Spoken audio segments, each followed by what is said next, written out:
ایرانی ایوانوں اور گلی کوچوں میں ایرانی سپریم لیڈر علی خامنائی اور ان کے اہل خانہ کی ہوشربا کرپشن اور بیٹوں کی جانب سے قومی خزانے سے عیاشیاں کرنے کے متعلق گفتگو عام تو ہے ہی، اب باقاعدہ طور پر ایرانی سپریم لیڈر کی جانب سے قومی خزانے سے غبن اور بدعنوانی کے ذریعے بے تحاشا دولت لوٹنے کے خلاف تاوانہ آوازیں اٹھنے لگی ہیں۔ ایرانی اپوزیشن کی جانب سے خامنائی پر $280 ارب کا الزام لگا ہے۔ یہ خطیر رقم ایرانی قومی خزانے سے لوٹی گئی۔ ایرانی اقتدار کے منصب پر وہی براجمان ہو سکتا ہے جو سپریم لیڈر کا منظوری نظر ہوتا ہے، اور بیشتر ایران میں یہ دیکھنے میں آیا ہے کہ ایک ہی صدر کو دوسری اور تیسری بار منتخب کیا جاتا ہے، لیکن وقت گزرنے کے بعد وہی صدور ایرانی سپریم لیڈر کی کرپشن کی داستانیں سناتے ہیں۔ سابق ایرانی صدر علی ہاشمی رفسنجانی 2 بار، احمدی نژاد 3 مرتبہ،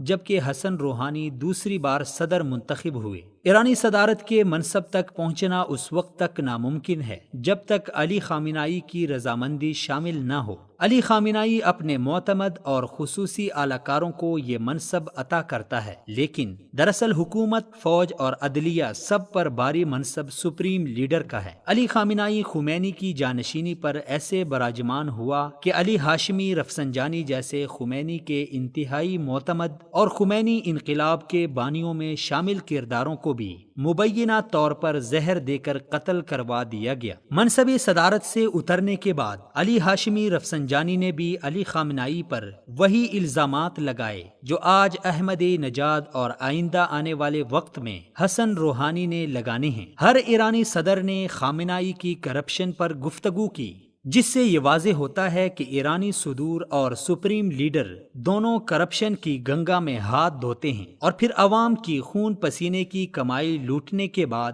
ایک دوسرے کا گریبان پکڑتے ہیں۔ کرپشن کے الزام میں مقدمات کا سامنا کرنے والے سابق ایرانی صدر احمدی نژاد کی جانب سے علی خامنائی پر خوفناک کرپشن کے الزامات لگ رہے ہیں، جبکہ اپوزیشن اور ایرانی معاملات پر نظر رکھنے والے لوگ بھی ان الزامات کی تصدیق کر رہے ہیں۔ عرب میڈیا کے سینئر صحافی صالح حمید کی رپورٹ کے مطابق ایرانی حزب اختلاف کے ذرائع نے بتایا ہے کہ ایران کے رہبر اعلیٰ علی خامنائی نے جنوبی افریقہ کے بینکوں میں منجمد ایرانی مالی اثاثوں میں سے $280 ارب پر قبضہ کر لیا ہے۔ یہ رقم 2015 میں تہران اور 6 بڑے ممالک کے درمیان طے پانے والے جوہری معاہدے کے نتیجے میں آزاد کی گئی تھی۔ ایرانی اپوزیشن کی سبز تحریک کے کارکنان کے زیر انتظام ویب سائٹ آمد نیوز نے انکشاف کیا ہے کہ خامنائی نے مارچ کے اواخر میں اپنے دفتر کے ایک ذمہ دار اسماعیل سفاریان کی سربراہی میں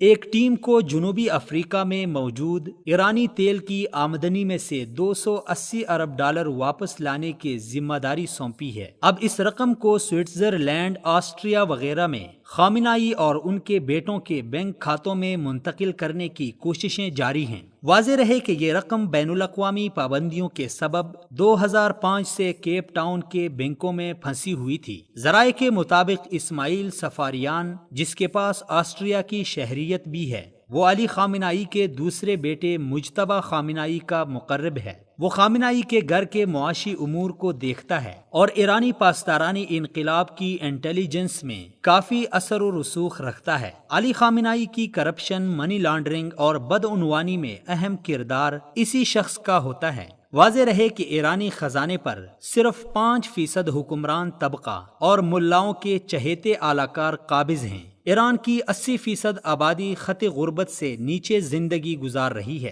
عالمی تحقیقاتی اداروں کے مطابق ایران میں بے روزگاری، خودکشی، چوری اور دیگر جرائم کا ایک بڑا سبب ولایتی فقیہ کے قابض ملاؤں اور حکمرانوں کی کرپشن ہے، کیونکہ کرپشن کی وجہ سے ملکی معیشت بدحالی کا شکار ہے اور لوگ بے روزگاری کی وجہ سے ذہنی امراض اور جرائم کی جانب راغب ہو رہے ہیں۔